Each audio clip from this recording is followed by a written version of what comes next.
Hey, welcome back to the Crowdfunding Demystified podcast. My name is Salvador Briggman, and if you're not familiar with this show, every single week we interview a successful crowdfunder or someone who's actually used crowdfunding in order to enable their dreams, to bring their dreams to reality, to get funding for their product or project, usually on websites like Kickstarter, Indiegogo, and also using other techniques like equity crowdfunding on WeFunder.com, Start Engine. We even talk about nonprofit crowdfunding as well.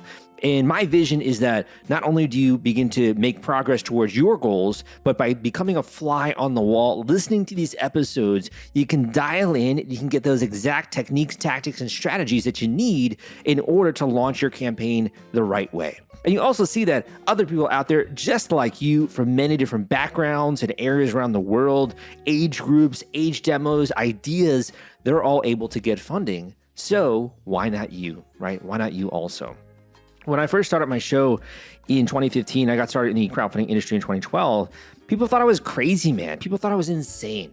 But I made it my mission to provide high quality education and information in this industry. And one of my pledges, if you will, or one of my values at CrowdCrux, which is my company, is that we are transparent.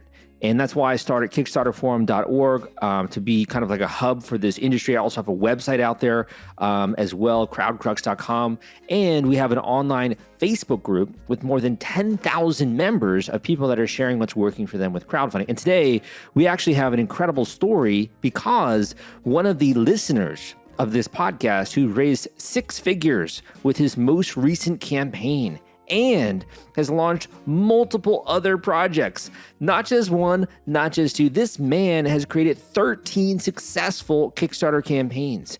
He is a listener of this podcast, and he actually came on the show not only to share with you what's working well for him right now, some of the advice and techniques and tactics he would recommend for any beginning creator just getting started, but also some of the realizations that he had and some of the partners he worked with who maybe weren't the best choice, at least that he would recommend when it comes to getting started with a campaign. So you're going to hear that and more on today's episode, how this creator was able to raise 6 figures to produce a new fashion line for the next generation performance jean jacket. And if you've been tired of listening to these episodes and you're like, Sal, I love this, but just give it to me, man. Just tell me exactly what I got to do in a paint by numbers formula that I can copy and paste, cut through all the fluff and noise. Just give me that information. All you got to do is go to the link I'm about to mention and grab a free copy of my Audible book, The Kickstarter Launch Formula. This book is available on Audible. You can get it for a free 30-day trial of Audible. You'll also get a copy of The Kickstarter Launch Formula. The link for that book is crowdcrux.com/Kickstarter audio. That link is crowdcrux.com/Kickstarter audio. crowdcrux.com/Kickstarter audio will take you there. And if you'd like to also get the free course that accompanies that book that I put together for you, and this course actually has video training and shares with you what's happening behind the scenes with these projects and what you got to do in order to get funding and market and promote your project, go and check out the free course at crowdcrux.com/Kickstarter. At the end of this episode, I will be sharing more resources for you, specifically if you're interested in PR and getting media attention, and also another killer resource. But before we do that, let's dive right in. Let's get to today's episode and discover how this entrepreneur was able to raise over $156,000 on Kickstarter, and it's coming up right after this. Hey guys, welcome back to the Crowdfunding Demystified podcast. Today we're speaking with a 6-figure Kickstarter creator who's been on track over $156,000 with more than 496 backers for the next generation performance jean and jacket. And we are lucky enough to have Jacob here on the podcast. Jacob, welcome to the show. Thank you so much, Sal. Great to be on the podcast. Definitely, man.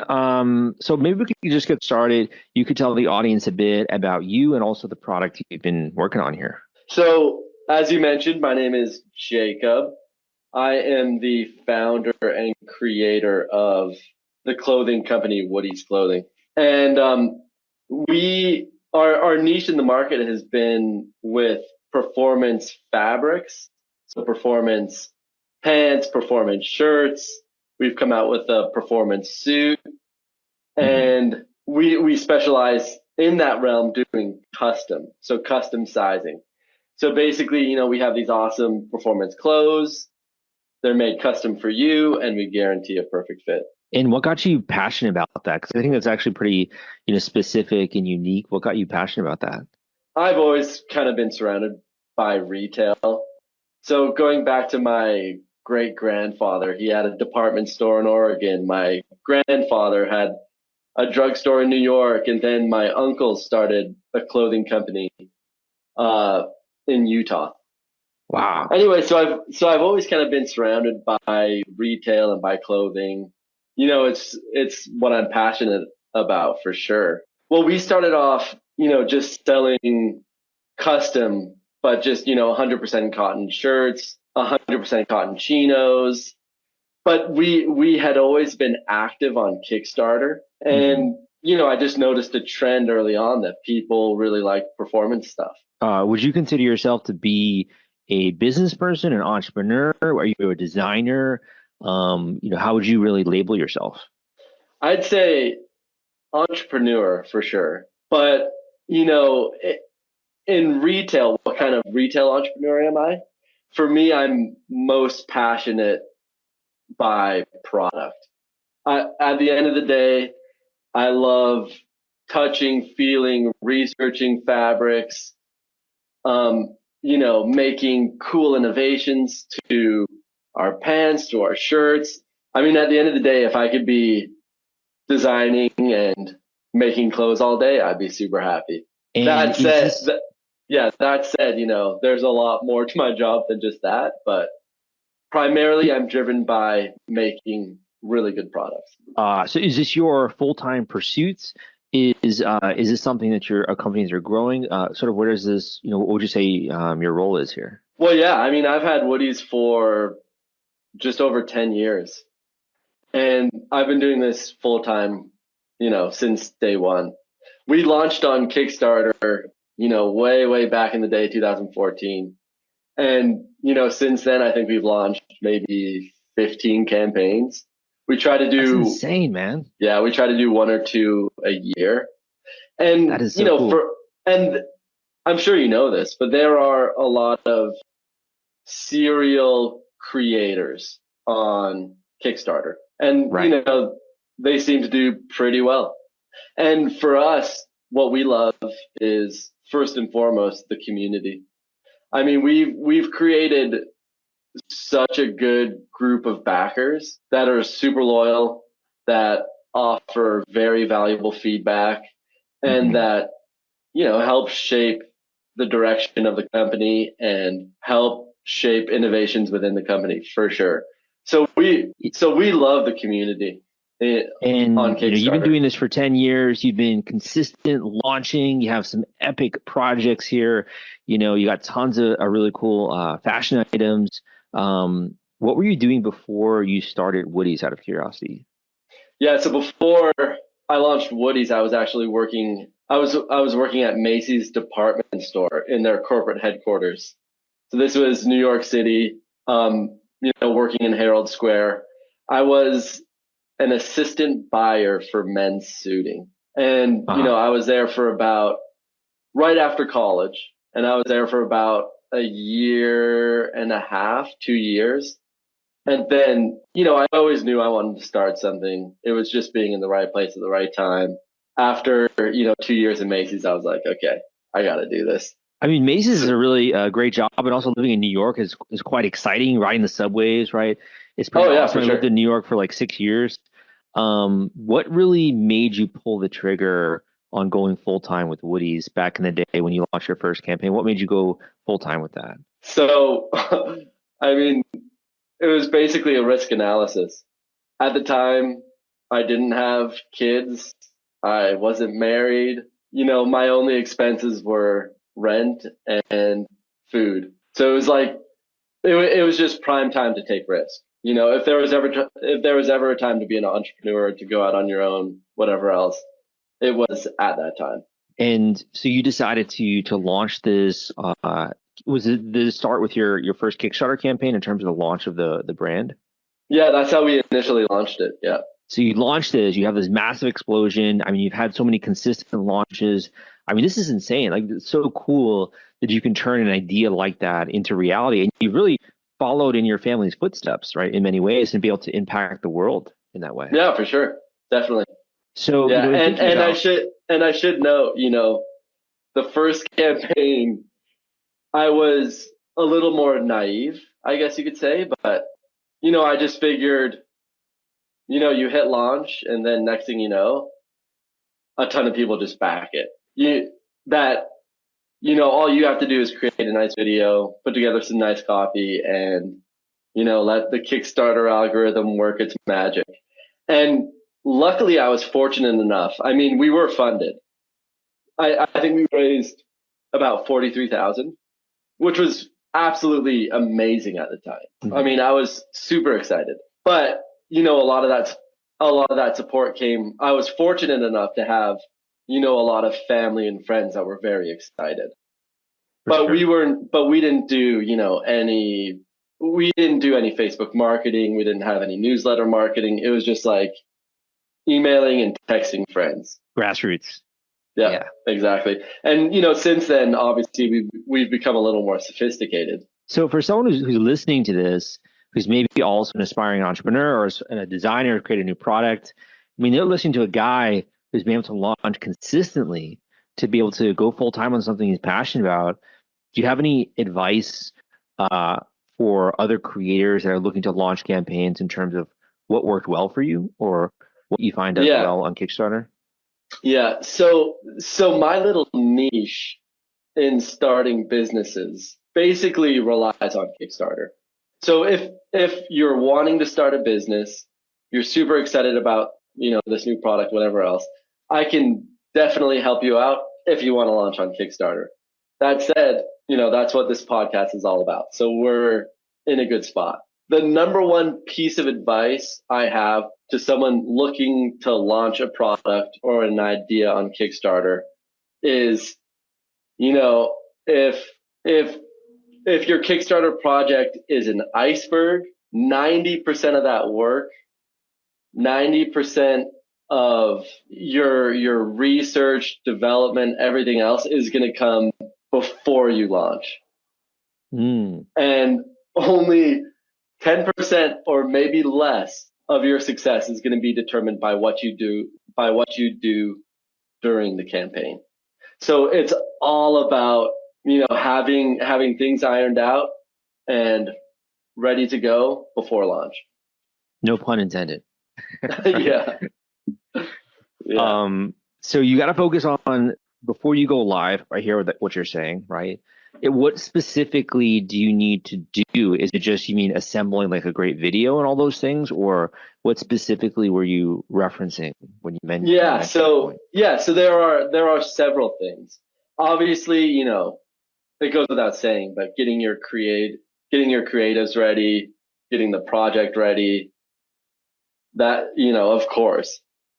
But I think what's more important is getting a crew of loyal followers, friends, family to commit. Hey, on day one, when I launch, I can count on you guys to back the project. That is 100% the most important thing you can do. And that's a lesson I learned, on my third or fourth campaign.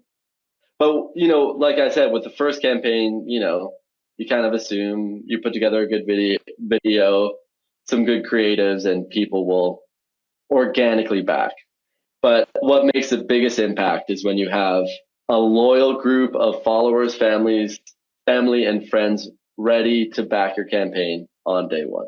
Understood. And in terms of like the importance of that, I think a lot of people would be like, okay, I understand what you're saying, but I'm trying to reach people on the platform, right? Why am I getting my family and my friends to support it first? What would be your response to that? Dude, it's all about the Kickstarter algorithm. And for Kickstarter, especially day one, day two, when they see a product that is very popular, they boost you in their algorithm. Okay. So there are what people would say And, you know, one of the biggest reasons I love Kickstarter is because you have positive externalities. So you know That's a that big word. on, yeah.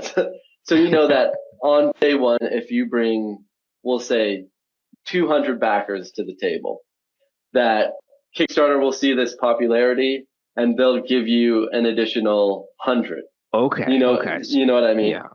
Yeah. Yeah. So basically, if you can kind of like jumpstart the algorithm with family and friends, it's going to work in your favor, is what you're saying, right? Yeah, absolutely. Yeah.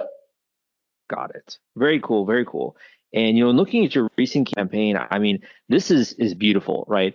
You've worked in this performance fabric into a jean and jacket ensemble here. It looks smart. I love stretchy material as well. It looks sleek. Something I could even wear like to the office, but also out casually.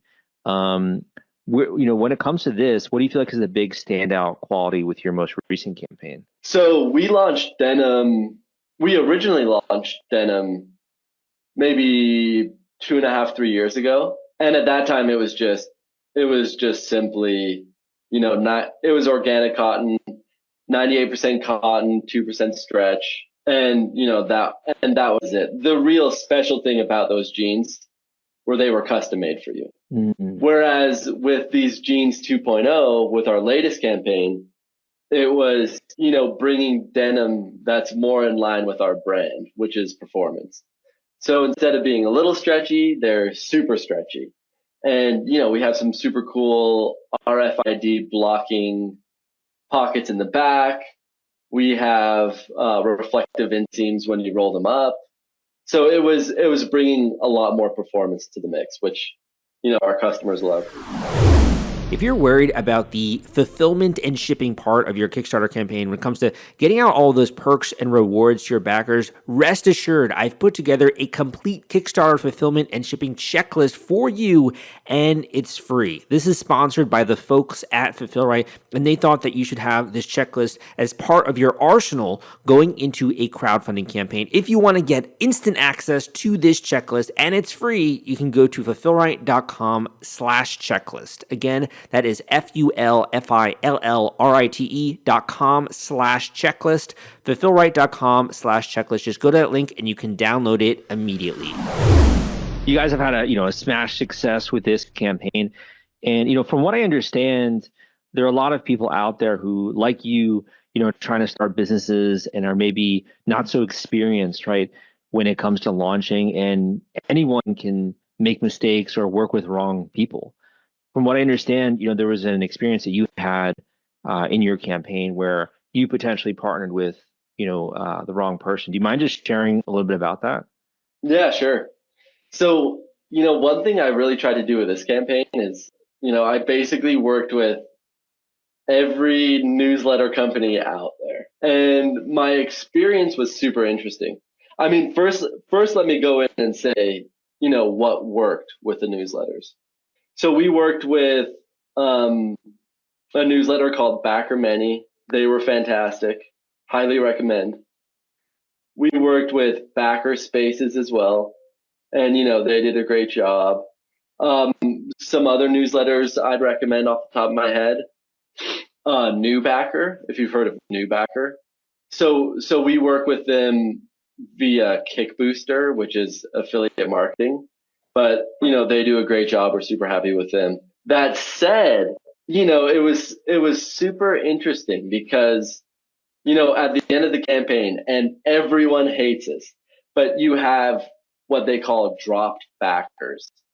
So at the end of the campaign, credit cards are finally processed. And, typically I'd say about 95% of credit cards process just fine. And then there's about 5% or so that their credit card errors out. And, Kickstarter emails them and tries to get them to fix it, whatever else. But anyway, on this last campaign, it was like 10% of our backers.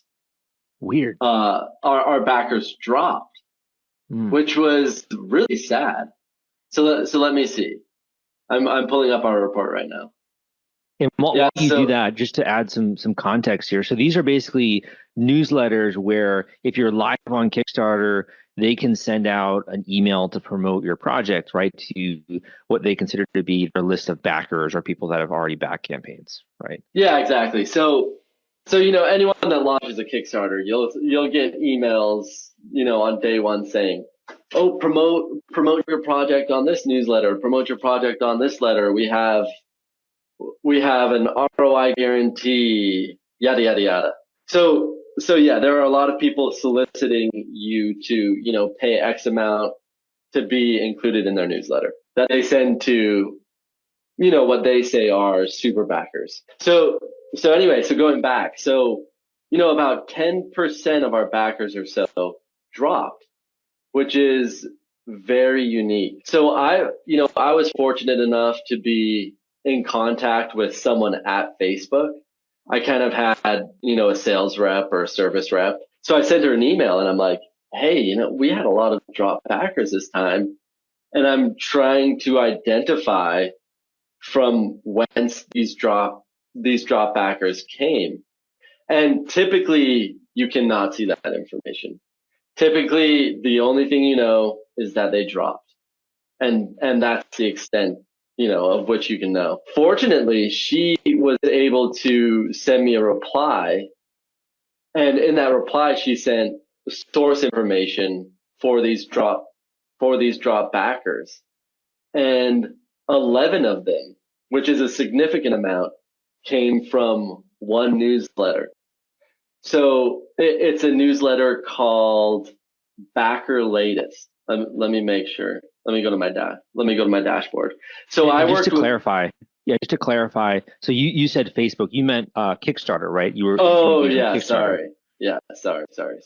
So anyway, so she sends me the spreadsheet, and there are 11 dropped or failed pledges from Backer Latest, and it totals $2,025. And that's the entire.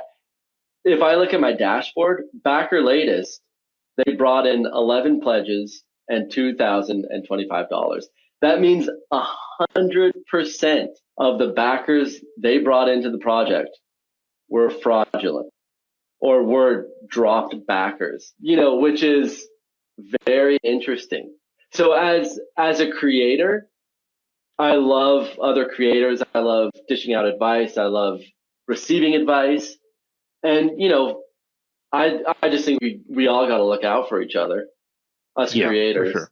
And this is something where, okay, buyer beware. Definitely do not work with Backer Latest. Right. And I think, first of all, I appreciate you being really transparent with your experience and saying, hey, some of these newsletters did work for me. And, this one didn't. For sure. And we can't cast speculation as to whether or not it's fraudulent or not, but that's at least what your experience was, and you're passing that on so other people know, right? Yeah, definitely. Yeah, I'm always happy to talk about what works, and that's obviously the most beneficial for people. It's a sad story when I have to point out bad actors, but a company like Backer Latest, they're definitely bad actors. So yeah, I appreciate you sharing that. And for me, that's one of the reasons why I also got into the industry, is to help educate and share information and pass it around so we can all be smarter about what we're doing, right? So definitely. That. Oh, dude, I love your site. I mean, ever since you launched your site, what year? It was like 2012. 2012. Because I remember when I was, putting in my initial research as to, when to launch, how to launch, everything else, I was on your website every day for sure. It was like my Bible. Oh, that's awesome, man.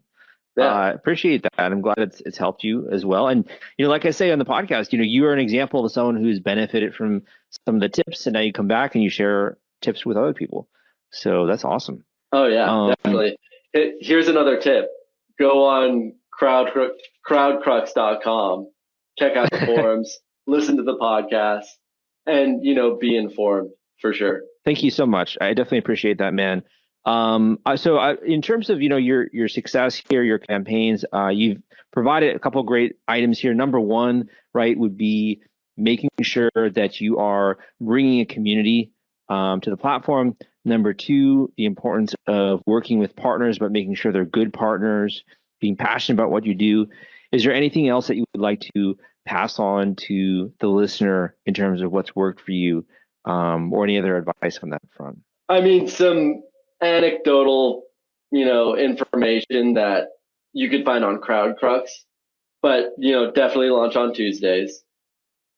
And, I launch at around 9 a.m. Eastern. So yeah, that's one of the biggest, or one of the smallest ahas.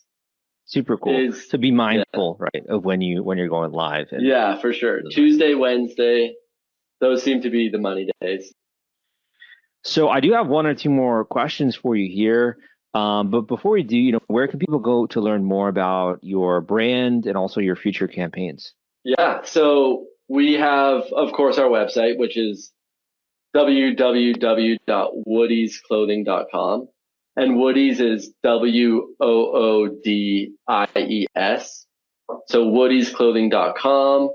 Or, of course, check out our Kickstarter page. It's Woodies Denim. Awesome. So but I mean, to link that up yeah. And if you search, Woodies, anything Woodies on Kickstarter will show up. So okay, so I'll be sure to link that up in the show notes. And Woodies Denim, for those that are listening, you can type that into Kickstarter to come across the profile and also these campaigns. So I have two more questions for you. One of them is kind of just understanding your entrepreneurial story, which is you've been able to go on a roller coaster, my friend. You went from working at Macy's to launching your own brand to doing a heck of a lot of Kickstarter launches successfully.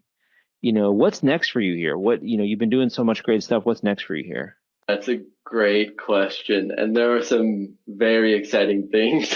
I mean, there's a million things in the pipeline. It's crazy. But in, I think, about July, we'll actually be launching a new project for basically the next generation of our performance pants. I'm super excited about this. I mean, our pants, they've been bought by tens of thousands of people. People love them. Tons of 5-star reviews, and a lot of repeat purchases. That said, I think it was maybe 4 years since we initially launched those. And since then, with this new fabric, I mean, it's just next level. The fabric is absolutely amazing. We'll have some new super exciting features. And then in addition, so we're launching like a pant collection. So we'll have performance chinos or pants, and then we'll have performance 5 pocket pants, which are a little more casual. And then we're launching a totally new pant, which is a jogger. So it's like a new performance pants collection or capsule. Yeah. So what I'm hearing is that you're constantly innovating, coming out with new products. You're always pushing kind of the envelope, it sounds like, right? Oh, dude, and you're really thinking about how to delight the customer. Yeah, you never really have time to take a break. It's always, okay, done this project, on to the next. Very exciting. My final question for you here would be, in really being able to speak directly to the audience, and we can end on this note, would you like to end with either a quote that you like, could be from someone that said it, or someone famous or one of your friends or something like that. It could be a final word of encouragement for those other entrepreneurs in the audience, or it could be a final tip about crowdfunding, anything like that, and we can end on that note. I'll tell you what I tell my kids, and that is, it is easier to say than it is to do. There are too many sayers and not enough doers. Be a doer. Ooh, I love that one. Jacob, thank you so much for coming on the podcast. Really appreciate it. Love the hustle, and thank you for sharing all these great tips. Hey, well, thank you for putting together CrowdCrux. I mean, it's such a valuable resource, and I hope all of your listeners are evangelicals and, dedicated to the site. Thank you for listening to this episode of the Crowdfunding Demystified podcast. My name is Salvador Briggman, and really with this show and also with this episode, I hope that you take away valuable advice, tips, tactics, and tools when it comes to crowdfunding. For me, one of the biggest areas that I think has been quite powerful in the last 2 years, I'd say, when it comes to crowdfunding, is helping projects get media attention. When you have a journalist, media outlet, blogger, influencer, someone who's talking about your project, not only does it lend tremendous levels of credibility, but it also drives a river of traffic to your Kickstarter campaign, which instantly will convert into backers. I think that media and PR attention is so underutilized with projects, and I've actually been working with a lot of different clients who've been using it more and more when it comes to my students and also clients in selective projects that I work on. So if you want to learn more about incorporating PR into your crowdfunding campaign launch and getting media headlines nationwide and worldwide, I have a great free course on that at crowdcrux.com/PR. Now, I got to warn you, some of the tactics and strategies I do share there can be used for nefarious purposes. So only use it if you're trying to actually come and impact the world for the positive. You got a great product, great idea, right? These do work. So only use it for good, A weapon can be used for good or it can be used for bad. You want to use it for good. So again, that link is crowdcrux.com/PR. I think you're going to like some of the more mysterious strategies that I've actually shared in that free course. In addition, for me, a big area of my life has been self-improvement, getting better in other areas of my life, whether that's fitness or getting good at a sport like fencing. I did fencing for 10 years, or even small stuff in my life when it comes to business and speaking and sales and all that. And I think that, one of the biggest impacts has not only been getting access to the right education and information, but if you go and you listen to the other episodes and guests on this show, almost every single one of them will say you got to surround yourself with the right people. You need a team on your side helping you bring your vision to life. And more importantly, you need a mentor or a coach who can help you every step of the way and who already understands the process, and you just got to follow what works. I remember back in my early days when I was actually getting started with the sport of fencing. And I was actually, doing it for a couple of years, and I was like, all right. And then once I actually got a mentor, which was Molly Sullivan Sliney, who was actually an Olympic fencer, and I was lucky enough to get trained by her and taught by her. Man, my game just went through the roof. I got so good in such a short span of time, started winning competitions. And it was because I started to learn about the techniques that go into the sport of fencing. And I was able to just download that information to my head and put it to use, and it had a profound impact. So if you want to apply that strategy of surrounding yourself with mentors, having someone join your team who can help you with your project, and more importantly, do this the right way, go and check out my coaching call option at the link down below, and you can book an intensive coaching call with me. This intensive coaching call is meant to be a one-off coaching call that's going to review your entire project, your strategy, platforms, tools, tactics, strategy, everything that goes into your launch to make it effective. Very similar to a golf swing. One minor adjustment can have a major impact on the trajectory of your ball, or in this case, in the funding that you get on Kickstarter or another crowdfunding platform.